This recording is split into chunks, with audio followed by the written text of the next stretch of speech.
ছোট ভাই, আমাকে একটু লিফট দিবা? আমার হাতে তেমন সময় নেই, আর কোথাও গাড়িও পাচ্ছি না। আমার ইমার্জেন্সি একটা চাকরির ইন্টারভিউতে যেতে হবে। আমি কি এখানে আপনাকে লিফট দেওয়ার জন্য বসে আছি?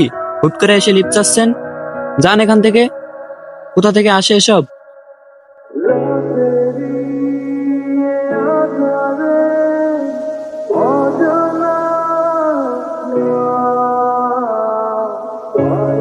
হায় আল্লাহ, চাকরিটা মিস হয়ে গেল। মাকে এখন গিয়ে কি বলবো আমি?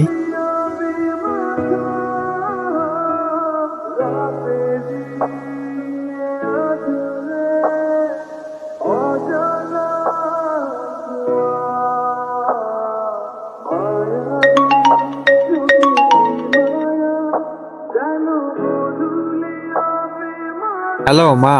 বাবা, তোমার চাকরি দেখা হয়েছে? না মা, চাকরিটা হয়নি। ভাবছিলাম চাকরিটা হলে তোমাকে একটা ভালো ডাক্তার দেখাবো।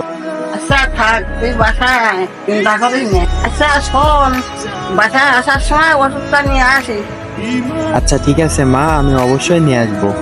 রাখি তাহলে।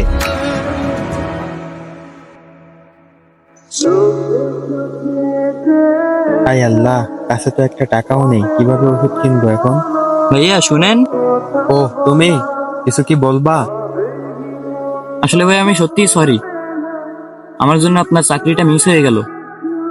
আসলে আমি বুঝতে পারিনি যে আপনার এত বড় একটা ক্ষতি হয়ে যাবে। আরে না, কি বলো তুমি? চাকরিটা হয়তো আমার কপালে ছিল না। তোমার দোষ হবে কেন? না ভাইয়া, আমি সত্যিই সরি। ওই দিন যদি আপনাকে গাড়িতে লিফট দিতাম তাহলে আজ হয়তো আপনার চাকরিটা হয়ে যেত। আসলে একটা কথা কি জানো, কখনো যদি কেউ বিপদে পড়ে তাকে অবশ্যই হেল্প করতে হয়, ঠিক আছে?